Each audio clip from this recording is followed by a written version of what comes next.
Welcome to episode 408 of the DFO Rundown, as always brought to you by Bet365. It's never ordinary at Bet365. Get in the game, use the promo code NATION, NATION, and get a great deal and get in on all the action. NHL is back in full force. Of course, MLB playoffs continue, NFL. You have the NBA right around the corner, so lots of action at Bet365. I'm Jason Greger. As we welcome in former NHLer Mike Rupp, our Friday co-host here on the Rundown. Rupper, how you doing?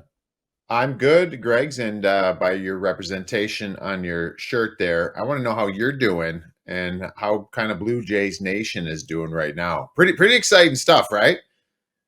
Yeah, like I grew up, I was kind of a Jays and an Expos fan. Like I liked both of them at different times, but obviously when Montreal left, you become and to be honest, my fandom kind of waned for a while, but my son probably brought me back in. He's a huge baseball fan. Like him and his buddies are playing blitzball all the time. He's 11 years of age. And we actually went to a Jays game in August. That's what he wanted to do. So him and I did a dad's trip and he loved it, being live at the game. And obviously the Jays are good right now. And then, to beat the Yankees, first time those teams have ever met in the playoffs. And, the Yankees are still like, they're the Yankees, right? Like there's something about beating them. And, Aaron Judge is obviously a great player, but Vladdy Guerrero literally went swing for swing with him and actually out-homered him.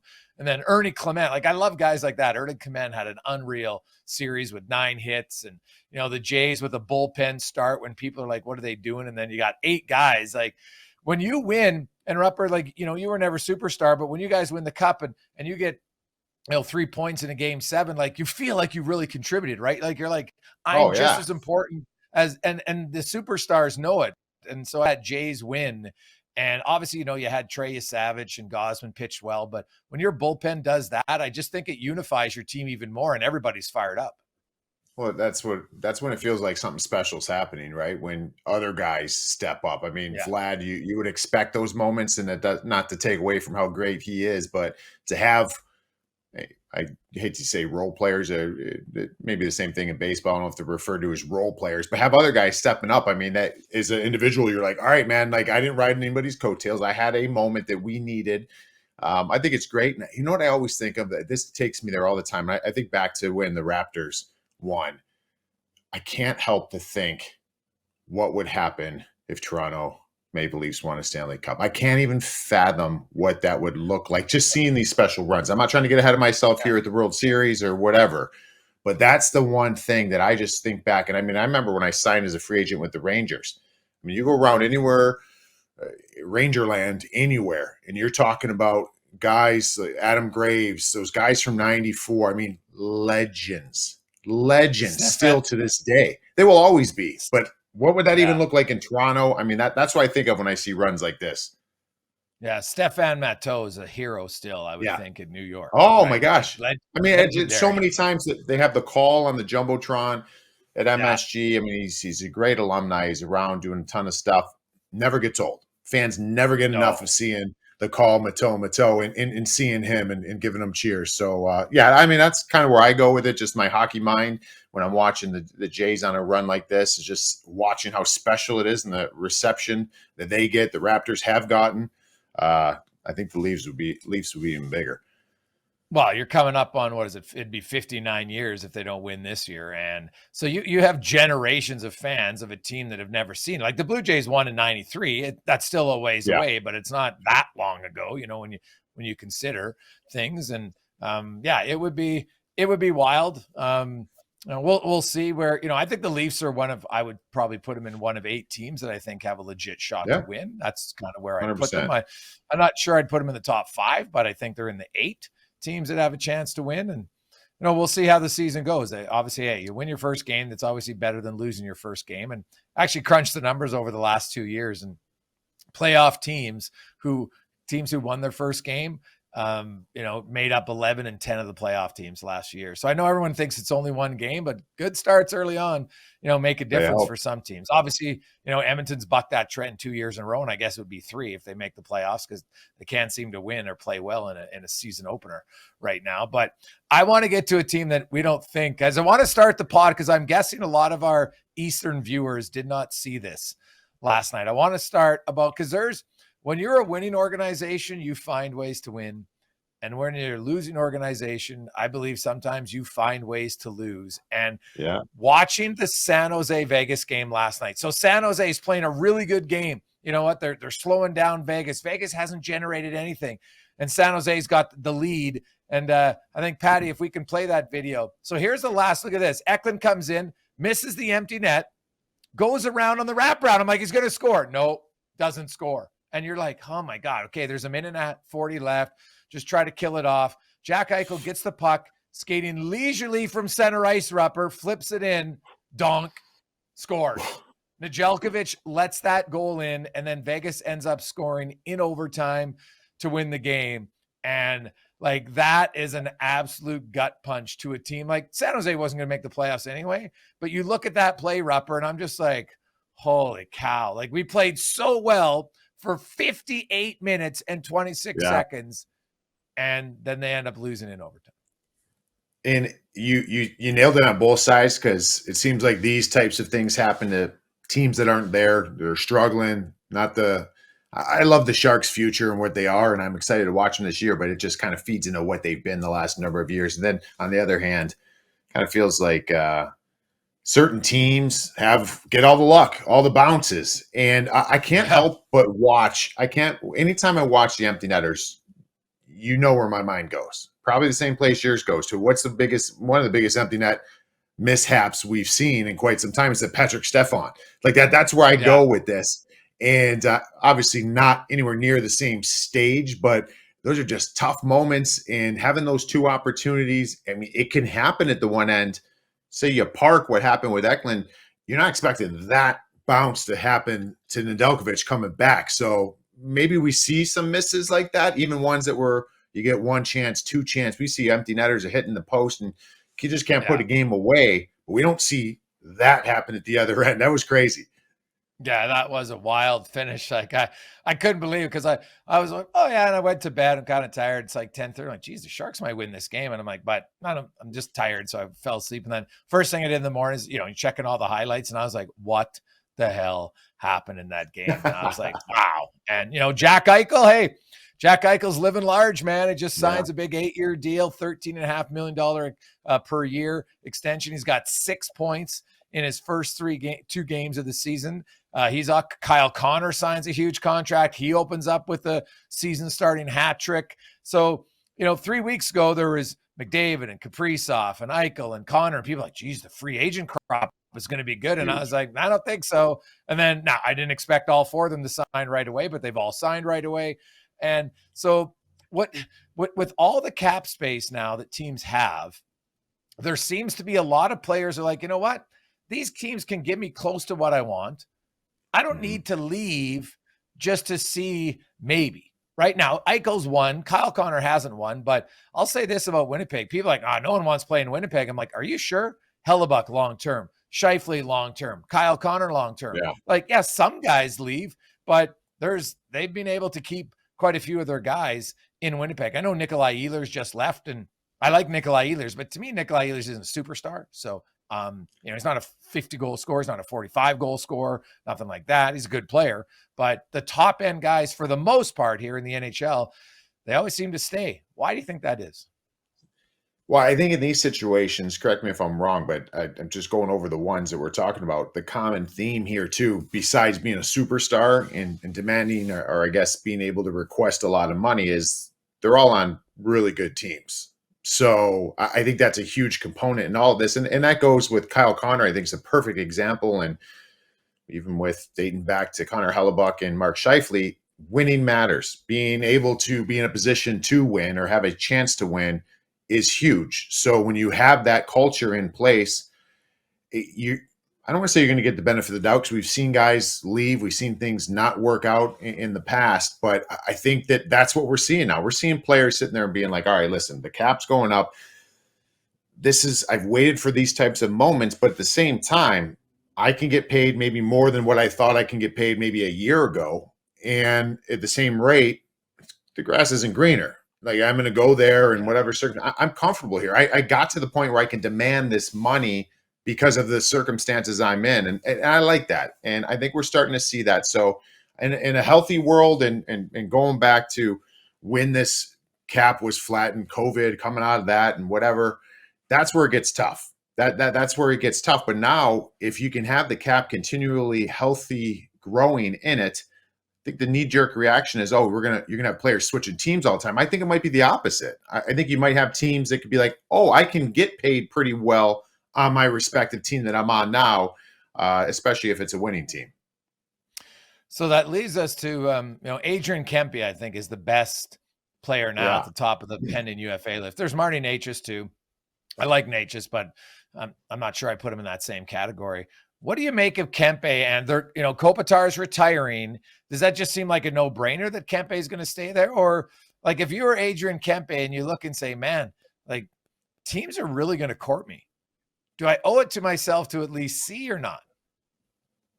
I mean, I always find that tough too, because we've seen Steven Stamkos did it with Tampa. We've seen guys that want to do that and then they stay with their respective teams. But I think most of the time, once you see that and that you open Pandora's box, I don't usually think that you're going to end up signing with the team you're currently with. It could be that situation. It's also a very desirable place to live, I think, for Adrian Kempe. When you look at his numbers and you think of comps, I mean,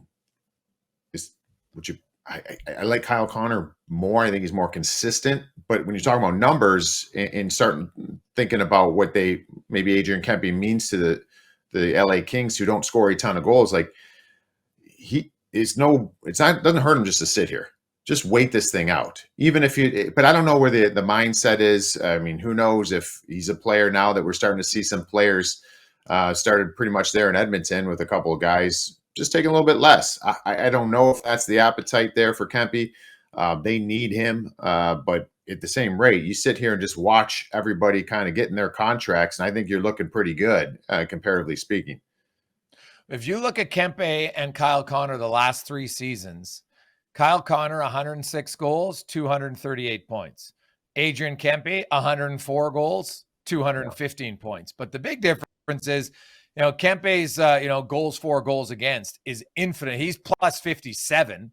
Kyle Connor, 0. Now we can go into 5-on-5 numbers and it's still better. So now, one guy's got Hellebuck, right? One guy's had Kemper for a year, but I think Adrian Kempe is one of the more underappreciated players. And I see him a lot, and I've seen him in the playoffs. Like, he can absolutely fly. He can skate. He can shoot. He's big. Like, I think Adrian Kempe, God, like I really like Anze Kopitar. He's an unreal player, but he's not like a dynamic, dominant offensive player, right? He's just, he doesn't cheat the game in any area. And part of me is like, man, if you put Adrian Kempe with an elite offensive center, my God, I think he's a 50-goal scorer all day long. And now it would never happen because like the team that is looking for an Adrian Kempe is Edmonton. Edmonton needs a scoring winger. Yeah. There's no question in my mind. That's what they're looking for here. They've got all their guys signed up. They've got like $20-some million to spend next year on the cap. And they've already got all 6 defensemen signed. They need a goalie and they need a winger, a scoring winger. So, now would you go to the dark side? That doesn't really happen a lot in the NHL, but that would be a fascinating one to me to see if Kempe elects not to go. But I think he'll sign in LA because I think, Ken Holland realizes how important he is to that organization, especially when you're losing Kopitar. And I think Kyle Connor actually, I think, is a very good comp. I think Adrian Kempe could easily demand $12 million. Yeah, and I think the longer he waits, it probably can drive that up if he wanted to. And every player has their own objectives and what they want to accomplish in their contractual situation. So, I mean, I think Kyle Connor's a great comp for him. You look at it and you just wait this out and see what other contracts come filling in here. I think that a lot of guys are going to be in that same situation as far as what you're talking about, Necas. I mean, you got Alex Tuck. You got guys, no matter what their circumstances are with their contract, they just sit here. The longer I wait, I think this looks better for me. So he's an interesting one. The Kings can't afford to lose him. So we'll see how that shakes out. Now, speaking of Connor, he starts the season with a hat trick. Good for him. But the Jets lose that game. Also, it marked the return of Jonathan Toews. So, Gabriel Landeskog returned after a lengthy absence due to injury and rehab and everything last year in the playoffs. He's played a regular season game. Jonathan Toews played 18 minutes last night for the Winnipeg Jets. No points, had one shot on goal, was even on the game. What's the realistic expectation for you of Jonathan Toews? So I was looking, I went back and watched his shifts from last night's game because he was fourth in time on ice at forwards. He was used quite a bit on the PK and power play. We know he's a well-versed player when Jonathan Toews is Jonathan Toews. So I wanted to see what that looked like. I mean, nothing really over. He looked fine. He looked good. I mean, a lot of the things that you would expect out of him because it's a mindset. Always over the puck in the neutral zone. His play in that regard. I mean, even just coming back. He had Dallas dumping the puck and just the way he's just savviness, buying some time for his defensemen. They get an extra second to wield the net and they're able to exit the zone. All those things you would expect from him, and he's going to bring them because that's who he is. He had an opportunity in the second period. He kind of came flying in delayed and dot lane wide and was in stride, and he received a pass and got off a quick wrister. And I'm thinking, here it is right here. He's gonna pop this one. I think he shoots it wide. But here's the thing: the bigger part of even beyond, he looked fine. Oh, nothing overly egregious in a positive way or a negative way. Just looked fine. It was a good first game. But the fact that he played that much in all those situations, and the fact that they're without Adam Lowry here for a little while still, they don't have Cole Perfetti. There's opportunity right now. And I think that this is more than as far as expectations. I think a lot of people, and I would throw myself in there. When I heard Jonathan Toews sign in the Winnipeg, I'm thinking, man, I just want to see him back being healthy. It's one of the all-time greats in our generation as far as leadership and what he's done with the hardware. And I just want him to be able to control his destiny as far as when he wants to retire and whatever he decides to do. I know some people are like, oh, they got their second line center. They had a second line center in Nemesnikov, who did very well for them when they won the President's Trophy last year. So if in worst case scenario, Jonathan Toews is not able to take a step, or Adam Lowry, you may be put in that role, they'll be fine no matter what. They played him a lot, Greg's. And they're trying. This isn't like, hey, let's just have him be a leader inside this room. Let's have him take the odd face off. No. I think they're going to do every single thing they can to give him an opportunity to be Jonathan Toews. And that's maybe the perfect storm in all this with those injuries, because maybe he wouldn't get those looks. Maybe he wouldn't be fourth on time on ice for forwards if it wasn't for those other injuries. But I love it, and I want to see what he does with it. He's an ultimate competitor. We know this. I think to myself, if this team is going to hoist a Stanley Cup, I think I've always thought about this. I used to say this with certain players that I was playing with too, where guys have been really good in their careers, and you get to a point in your career where maybe you have to take on a different role. Well, like a Jonathan Toews, if he's playing well and you have him in your top six, on paper, I'm like, yeah, I mean, that's great. I don't know if you're telling me Jonathan Toews, who hasn't played hockey for years, is in your top six. That tells me your top six lacking something. But if you have Jonathan Toews thriving in top 9 role in your third line, now you're cooking with gas. So I think they're going to see everything they can, get him going and see what happens. But I think the expectations for me is he's going to be a third line center on this squad, and he can bounce around. You can bounce up and down with Lowry and Nemesnikov. They got a lot of flexibility. But I was really impressed at how much they threw him out there in game one, and I would expect that to continue until these guys get back healthy. Yeah, I look at, Toews, it's funny. He's had 70 points once, 80 points once. He's never really been a huge dynamic offensive guy, good offensive player, but not great. Obviously, he's more about his defensive game. He's only played 2 of the last 5 seasons, right? Because he didn't play in 21, then he played 22 and 3, and then didn't play in 24 and 25, and obviously had the long COVID issues, and it's great to see him back. I think, like, for me, if Jonathan Toews can be a 40, 45-point player, probably not going to get a ton of power play time there, I think that's fine. It's more so what he's going to bring away from the puck defensively. Yeah. And, if he can play 17 minutes a night, that's a pretty big addition for the Winnipeg Jets at $2 million. So it'll be something to monitor. Yeah. And I hope that for his sake, all the the illness stuff is in the past and the rearview mirror, and it'd be, who doesn't like a comeback story? I think it'd be fantastic.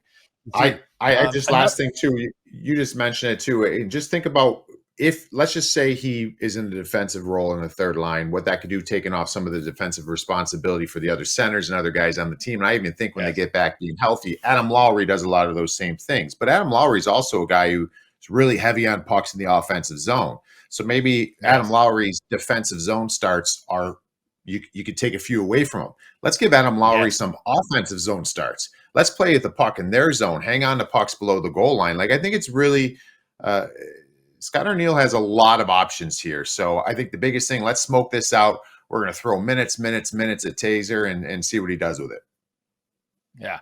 Now it's super early in the season, but another guy who is destined to be a first ballot Hall of Famer is off to an unreal start.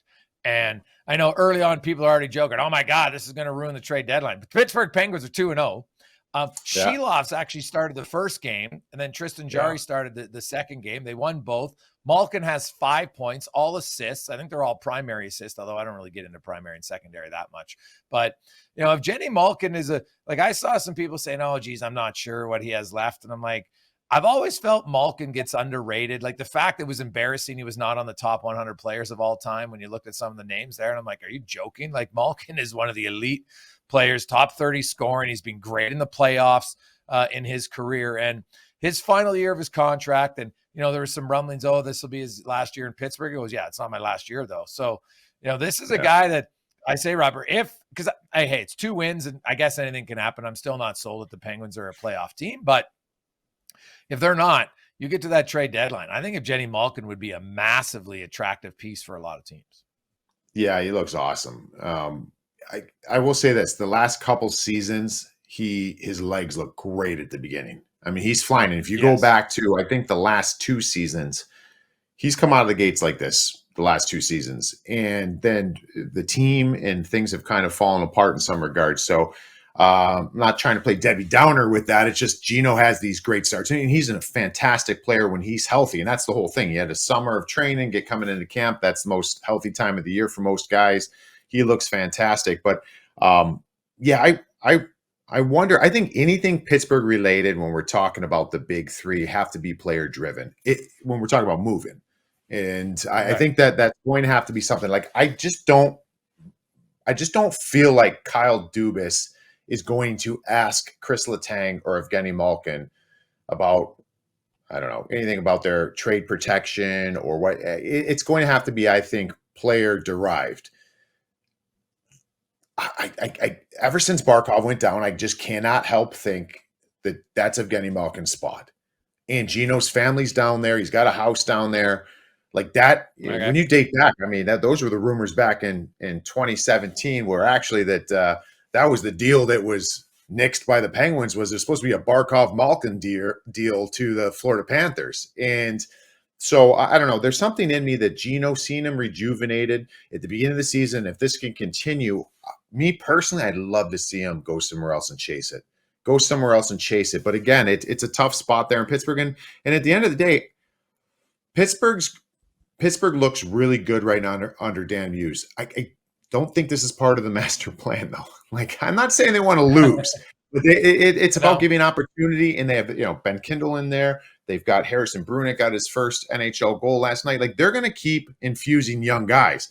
But what do you do when you keep throwing them in and maybe you just keep winning hockey games? So it's something to monitor in Pittsburgh. I think it's fascinating. But I also love the connection of Evgeni Malkin and Sidney Crosby last night. We don't know how many more of those we're going to see on goals. So I'm here for it. And but he looks fantastic right now. That's early on, and you get excitement in some places, some fan bases. You lose a few games early on, like Buffalo Sabres fans. I can see why. You've lost 14, 15. You get shut out in your first game. You can't even score a goal. Like, it's only one game, but the Sabres, if I look at any organization that needs a good start, I think Buffalo is at the top of my list. Just for when you have that many years of losing, it's got to eat away at you. I know I'm sure fans it does. They're like, why do I keep coming back here? And even as players, like, if they're like 2-7-1 or some terrible start, Rupper, like that season could go into the ditch so quick. Like they need to find a way to get some wins here early on. Oh yeah, I mean they've got to. I mean, this has been the story of them for how long? I mean, even years. There's been some years of recent that they have a decent start and they find themselves in a good spot, but sometime before the month of December starts, the bottom falls out.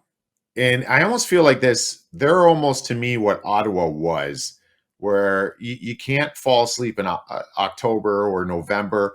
And Ottawa did a much better job last year of just push that out. And this sounds absolutely ridiculous, but I think this is almost the mindset that they have to have in Buffalo. At some point, you don't ever want the bottom to fall out. You want to kind of punch back and get back into the win column quick after especially a couple losses. But if that could just, I don't know, if you can hang in there till after Christmas, the new year, at least you could sit there as a Sabre fan and be like, all right, we put together half a season. Like, and as ridiculous as that sounds, and you wouldn't say that internally in that room because that's kind of a loser's mentality. That's what I'm looking for, to see if these guys are going to turn the corner, because Ottawa has done the same thing. In Buffalo, they're the best team in hockey, it seems like, from games 65 to 82 every year, when it doesn't matter. And then they go into the offseason thinking it's going to turn around, and we all think it's going to turn around. It doesn't. But I know it's one game, but to your point, things can mount up really, really quick, because we've seen this story a million times. Well, so they lose to the Rangers 4-0. They got Boston in Boston on Saturday. Yeah. Then they're home to Colorado, Ottawa, and Florida. All playoff teams last year. You know, everybody expects Colorado and Florida to be really good. Most people expect Ottawa to be good. Like, it can derail very quickly. And I know it's early, but I'm just telling you, man, that's one for me to watch. And because God, I know, like, Alex Tuck has said he wants to play in Buffalo, but I know it's his hometown. But man, if they're losing, I'm sure he's going to be say no mas and I'm out, right? Like, I can see him saying, hey, I'll get a trade, or I'm going to leave. Like, it's now, that's why it's early, but certain teams, I'm like, if they go 500, you're like, fine, right? Like, if Colorado or Florida, Dallas, go down the list 100%. Of teams, if they're 500, you're like, whatever. The Buffalo Sabres, if they're 500, that's considered a big positive, I would think. And that's where I think they have to be at the end of this month. If they're a team that's, what do they got, 12, 11 games, if they're sitting there with 3 wins at the end of the month, like, oh my God, I don't. Well, this is the time of year. This is the time of year where, and they're not as well built as the good teams. There's a lot of teams that aren't, but this is the time of year where everybody's vulnerable. I mean, we see good teams that look a little flat right now. This is the time, if you're going to take advantage, it's now. Like, if you can find a way to get points now, it can serve you really, really well moving forward, obviously. But now is the time where you've got good teams that just, the timing's off. Maybe there's new players, a new coach, or whatever the circumstance is. This is the time where Buffalo's got to kind of catch lightning in the bottle, and didn't look good in game 1. No, and the other team I put in that category too is the Detroit Red Wings. Yeah, right. Like, you come in and now you outshoot Montreal 31-17. 31-17. You're thinking, hey, we're playing really well. Give up 5 goals, right? You make the big addition. John Gibson faces, in 37 minutes, he gets pulled. He allows 5 goals on 13 shots, and he gets pulled out of there. Cam Talbot plays 22 minutes. He only faces 4 shots, right? Like, the Red Wings defensively were really good, but they gave up. Now, Gibson, they weren't all terrible goals by any stretch of imagination. There's some nice goals there, but there's another team that, oh my goodness, the Yzer plan has been there for a long, long time, and they're another one. You got a bad start, Rupper, like, at some point, there's going to be some questions asked seriously in Detroit. Like, they defensively, I like their game, but you give up 5 goals on 17 shots, and really 5 goals on 13 for your starter. It's not a great first edition for John Gibson. No, and that's a team, and again, we have to always go back to it saying it's one game, but one game turns to 2 to 3 to 4. Detroit is probably that spot where it's going to get loud very quickly, because it's time. It is time, and it's probably overdue. In the last couple of years, you were expecting steps to be taken. It kind of just felt like the same thing each year. So that's something to watch. Especially, they have a great start to the game too. Dylan Larkin scores right away. Looks like the place is buzzing, and then things go sideways. Yeah. Another storyline and one player, I don't think he might be the quietest 35 goal scorer in the NHL.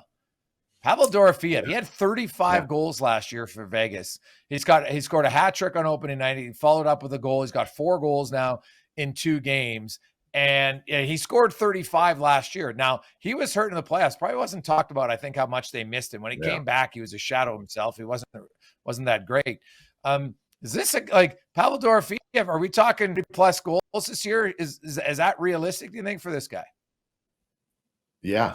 Yeah, I do. I mean, I don't think last year was a fluke in any way. Game one, when he fired that shot from distance, I think it was his first goal of the season. I mean, it's a big time shot. Like, he's got a release on him, and he can play. And I find it very unique, and that's why I like this team so much, because when you look at the depth charts, as far as any way you want to, and there's going to be teams that say, hey, we don't have a first line, a second line, third line. We have just 4 lines in general. But when you look right here and you see Dorofeyev and Hertl, we talked about it before.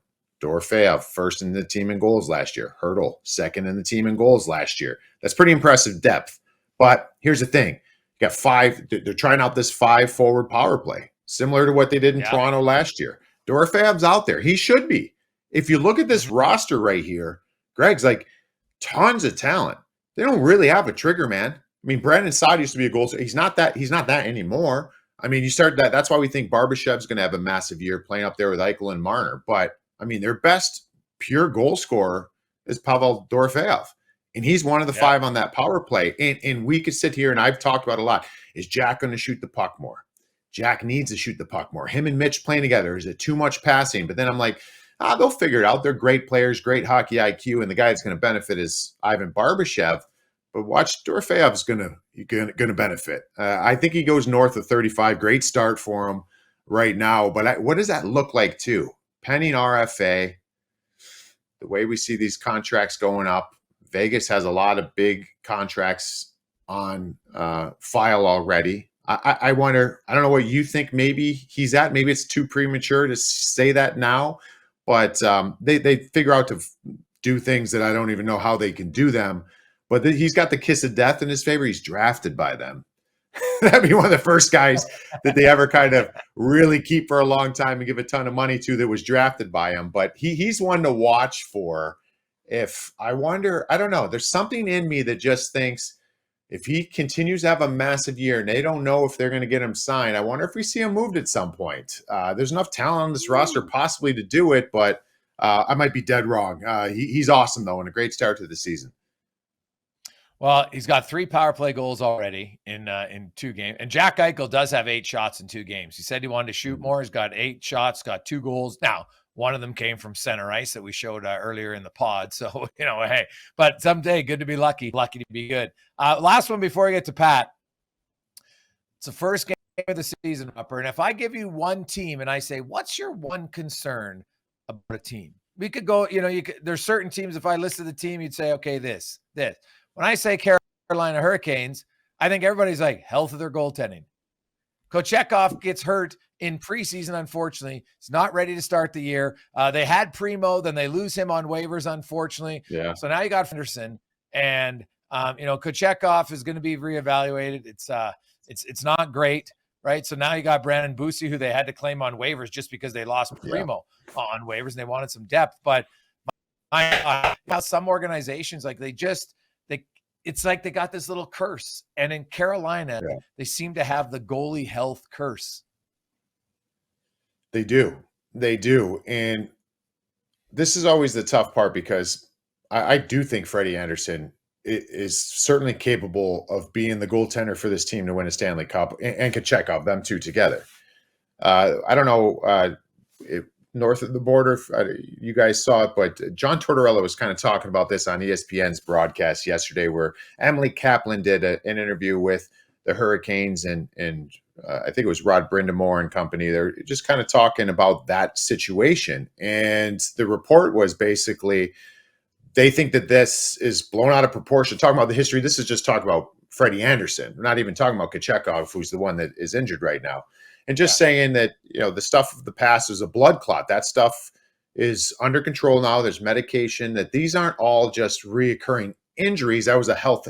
At the end of the day, though, there's always something. I think that's not to villainize a player for being hurt or whatever the circumstance. It's just the name of the game. But some players and some teams just seem to be snake bit in that category. And Torts was just kind of like, Carolina just came across in this interview, or what was being represented from the interview, is being very, very confident in their goaltending health moving forward. And Torts is just like, I don't know how you can be that confident. I mean, there's something to the past here, and here we see it again. Yes, that's their Achilles heel. That has been their Achilles heel, because we don't know what it's going to be, who's going to be in net in the playoffs. But if all things are equal and they're healthy, they're great. They're fine. They're good. I think they could win a Stanley Cup with those guys. The problem is they're never in that situation. So, all season long, I think we're going to be talking about a team that's going to be I picked them to win the President's Trophy, but I'm going to be nervous come playoff time if these are the two goalies on roster. Yeah, like Freddie Anderson in the last 3 seasons has started a total of 71 games coming into this year. 71, like it's not even 25 games a year. So regardless of what the injury is, the best ability is availability. And he just hasn't been available enough. And now, hey, I hope it's in the past. I really do. And it just now Kochetkov, and that's not something you want. Hopefully it's short term with him, but it's just, now they're good enough. They always get by it, but it's just funny how some teams, there's something that just seems to follow them. And in Carolina, now Kochetkov's been pretty healthy. He's made 110 starts over the last 3 years as a young guy, right? Like that's, 35, 36, almost 37 starts a season. So, that's fine for him, but it's kind of who's supposed to be your backup. But I hope it's not serious. That's all. Because Freddie Anderson, Rupper, I can't rely on Freddie Anderson to start more than even think about playing him 50 games at this point. But that, I guess to look at the positive side of it, I don't think they need an upgrade in goal. They need durability in goal. You know what I mean? Like, and you can't predict durability on anybody, because you can have a goaltender that has 50 starts, 56 starts every single season of the last 4 years, and you get him and he can tweak something, get injured. So you can't guarantee anything, but it's not about this huge troubling thing where our goaltending is not good enough. No, your goaltending is not healthy enough. If they get the health, they'll be fine. They can win a Stanley Cup or at least be right there. The problem is that they've been like that over the past probably 4 seasons. Yeah, not ideal. Let's bring in Pat for another edition of Fill in the Blanks. Thanks, Riggs. Yeah, Fill in the Blanks, brought to you by Bet365. Whatever your bet is, it's never ordinary. Bet365. Download the app, get in on the game, use code NATION. Bet365 must be 19 or older. Now, for whatever reason, my Bet365 isn't opening right now, so I got a couple general questions for you guys. This one is a fun one, though. Let's start with Alex Ovechkin. Will score his 900th goal against blank. Now, he's currently at 897, so 3 more, but we know with Ovechkin, that could be 1 game, that could be 3 games. So what do you guys think? Start with you, Greggs. I'll get the schedule up here for you. Well, I know they're playing, they play the Islanders and the Rangers. I think they got back-to-back New York games. So I could say, hey, he's going to do it against New York. That would be rather easy. But I will say he does it against Tampa Bay on Tuesday. Okay. That's Tuesday. So that's game 4. That'll be his 4th game, because he didn't score in the first one. But I think he's going to score. So basically, I'm saying he'll score goals in the next 3 games. All right. So he needs 3, and you're saying he'll get the Tampa. I don't know, man. I just kind of have a feeling. I'm gonna say he's gonna do it against the Rangers. I think it's gonna be a game before. I just feel like I could see him he's gonna get probably. Put it this way. I feel very confident he's going to have a 2-goal game or a 3-goal game from now until that time. He just how old he is, right? He'll get 1, he'll get another one. So you might see him be blanked again against the Bruins, but it's coming here at some point. Yeah, I think just to play devil's advocate, I'll take the Wild, but I do think he's going to get a 2-goal game here in the next couple. We'll move on. Blank has surprised you the most so far this week. Could be good, could be bad. Keeping in mind, again, the Penguins are 2-0 and the Bruins are 2-0. Rupp, we'll start with you. Those are the two teams that would jump out to me the most. I'm going to say the Bruins. I just think the Bruins. Marco Sturm said it. We're going to be a tough out. I think Cam Neely's the one who said it from on top of the organization, and they're battling, man. David Pastrnak looks unbelievable. Like him getting 100 points last year on that squad. I just don't think it's that good of a built group. But David Pastrnak has been incredible up to this point. They've really surprised me so far.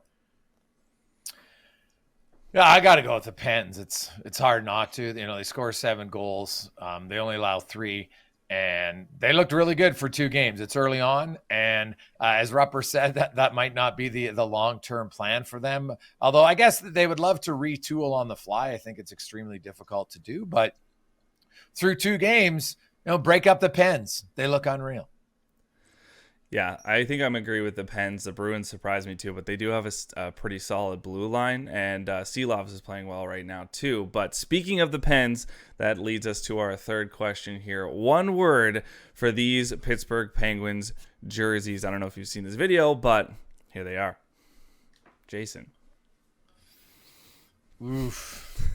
Like, yellow is just not an overly inviting color. Right? They talk about it like you don't paint your kids' room yellow because they don't want to stay in it. So yeah, I don't like yellow is just not. I don't know why. Like that's yeah, and I like bright colors, but I don't know why. Like that, I don't love that jersey. Really, that color. It's just I don't know. It's a little too yellow for me. So I'll get it. Now I'm not a big jersey guy either, so I'll be very honest about that. But yeah, like that other one they have with the black, more black in there. I don't seem to mind it, but this one, it's too yellow for me. So I'm giving it a 4 out of 10. All right, I'm gonna. You want a word for it? One word? Word or ranking out of 10 works for me. A lot. It's a lot. It's a lot. It's a lot of yellow. Because I agree with Greg. It's like I don't mind going gold, yellow, whatever you want to call it.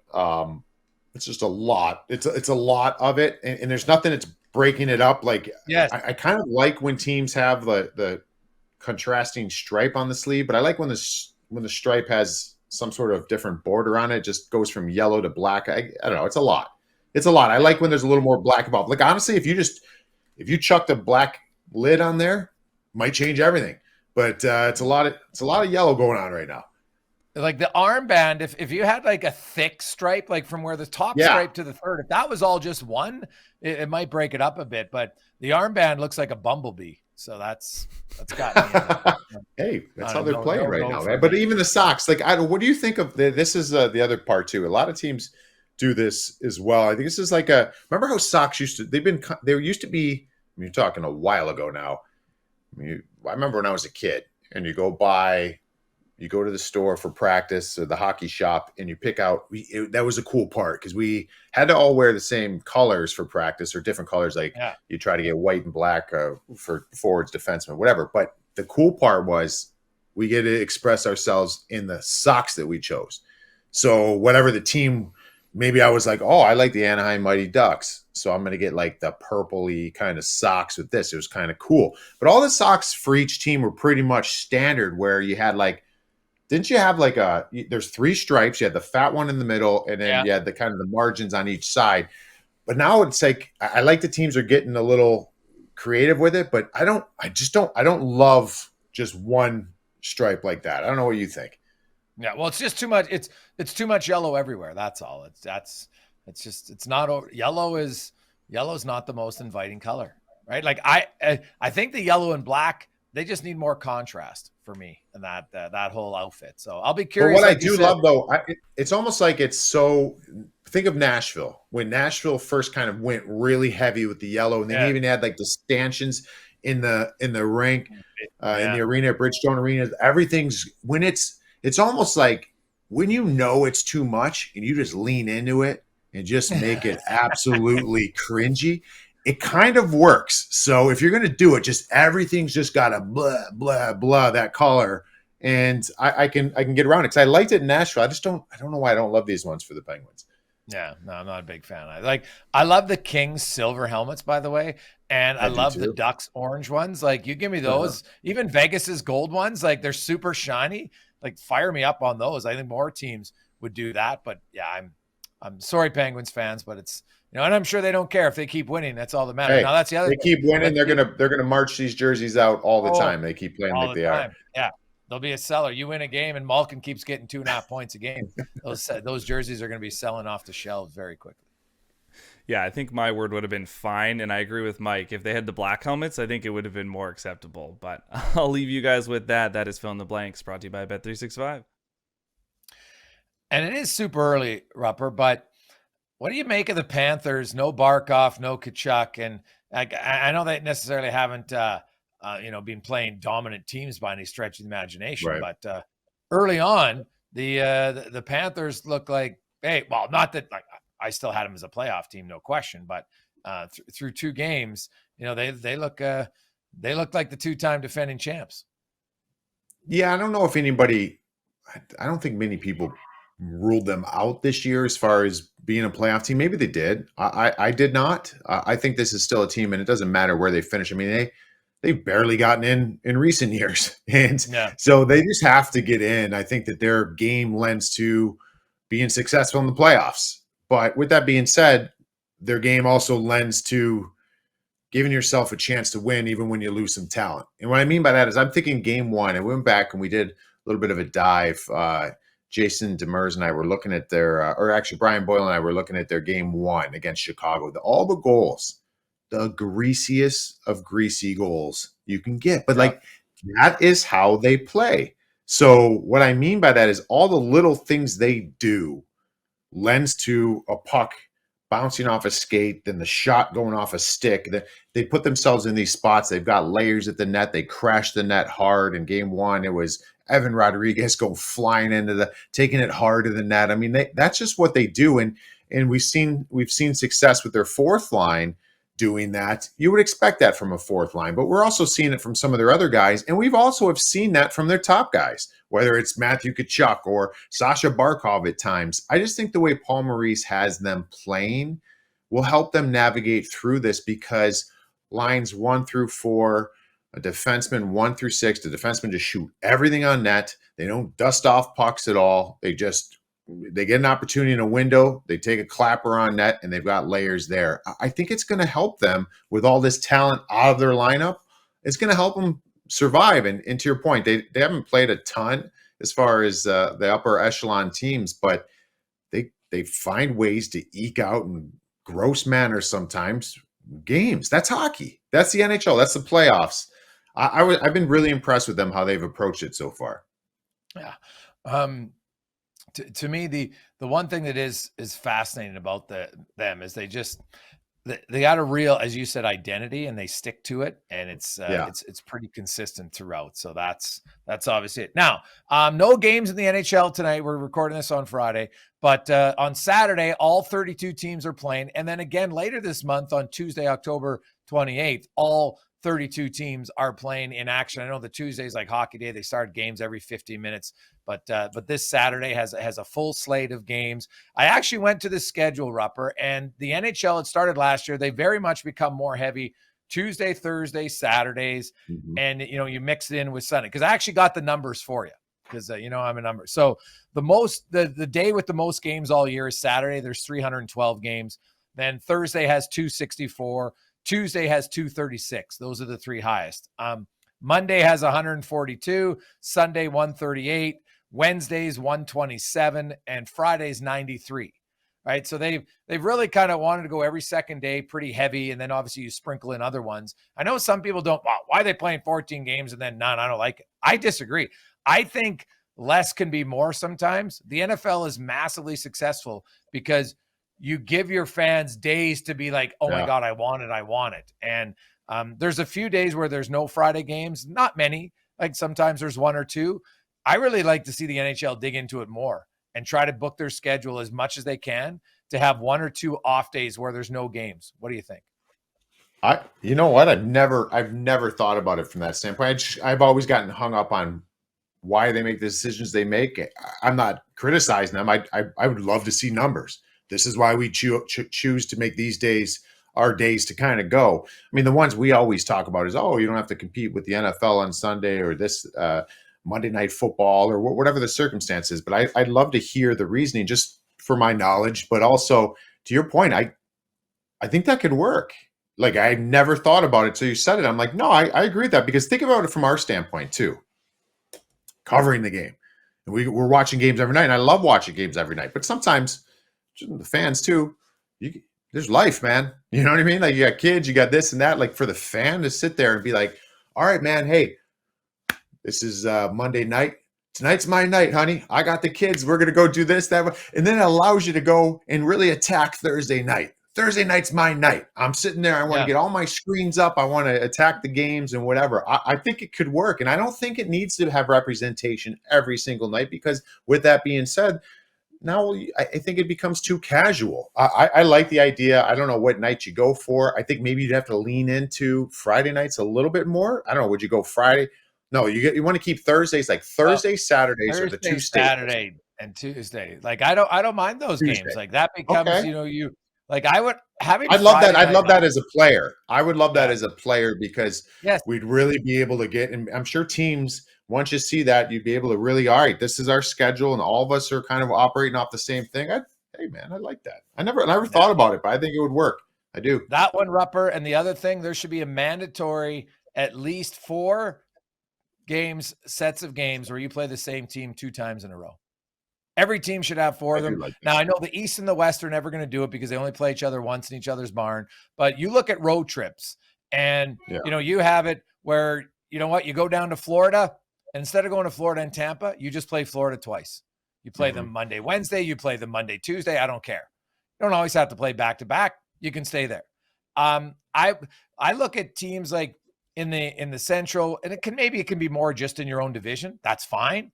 But I think when you're looking in an 82-game season, you want to create a little bit of animosity. And I'm telling you, if you had Tampa and Florida back-to-back games in the regular season, Rupper, sign me up. I'm not even a Panther. Like, I'm watching that. I think fans are watching that. You could put Colorado, Dallas. Pick your teams. I don't really care, right? Edmonton, LA. They only played 4 years in the playoffs. They're playing back-to-back. Because if you go on a road trip and you go to and you would play a 4-game road trip. Now it's 1 game in LA, 1 game in Anaheim, 1 game in San Jose, 1 game in Seattle. Well, what if you just do a road trip? We'll play 2 games in LA, 2 games in Anaheim, we come home. The next time, 2 in San Jose, 2 in Seattle. It's way less travel. The guys are in a hotel. They're sleeping better, all that stuff. I just think as a player, you're more rested. You're playing the same games. And so now, Rupper, guess what? Rupp stuck me last night. Well, now I'm pissed off. So I got a little bit more emotion. I can't wait to play again. That's the most absolute gimme in all of it. It would have more oomph behind it. So maybe, especially sprinkle those in, maybe in the dog days of the season to infuse a little bit of. How do you feel about this though? Home and home, or is it just 2 games in that same building? 2 games in that same building, right? So, like, if Edmonton, I'm just using them, they fly to LA, right? You play the Kings twice on that road trip. Right now, the next year you can switch it around. Doesn't always have to be the same ones. And you look at the schedule maker, right? Like, because the Kings, sometimes you have a 6-game homestand. Why do you have to play 6 different teams? Why can't you play one team twice? Like, you can do it. I think about it. No, I was just going to say, from the fan standpoint, depending. I mean, some fans are a little more eager to get on the road. You see great representation all around the league for opposing teams traveling to certain areas. I mean, think about it from if we're combining your 2 grand ideas, we go a Thursday night, Saturday night in Edmonton, and it's the LA Kings. Let's go road trip. Let's get up there, and you go Thursday, Friday, Saturday in Edmonton. I love that. Yeah, because think about it. Even if you went the other way and you say, okay, I don't care. Minnesota fans are going to LA. They're going to watch the Kings on Thursday night. Then they could probably go watch any other sport if they want. On Friday, go out for dinner, go to movies, go to a play, and then Saturday you got sports again. Like, now it becomes a fun road trip, but also that second game is going to have more animosity than all of a sudden if the Kings are hosting Minnesota Thursday and then they're hosting Chicago on Saturday. Did you just become the assistant deputy commissioner? Because I think these two things are pretty good. Dude, I'm the Dwight Schrute of the assistants to the assistant. That would be. I like them. I really do, man. I would tell you if I did not. I actually really love both ideas. Well, Rubber, you keep care. We'll start the flag. We'll start it, and it'll just spread. Yeah. Right. Keep reminding everybody. This is some fans. I'm curious. Let us know on our socials at Jason Gregor at Rupper17 your thoughts if you agree or disagree. So let us know. It's a great edition. It's a busy Saturday. All 32 teams are playing. And Rupper will have lots to talk about, lots more games between now and Friday. We'll see. Can anybody have as tough of a loss as the San Jose Sharks? God, that's brutal. I feel for Shark fans. They played so great. Could have won that game. Missed the empty netter twice, and then you give up one just from center ice. Yikes. That's the rundown brought to you by Bet365. Enjoy the games. Hey, hockey fans, if you enjoyed that video, then make sure you hit the subscribe button right here on the Daily Faceoff YouTube. We have you covered for everything you need. Exclusive interviews on The Sheet with Jeff Merrick, all the latest hockey news on Daily Faceoff Live, and you can always get your morning started with Johnny Lazarus and Colby Cohn on Morning Cup of Hockey. Don't miss a minute. Hit that subscribe button.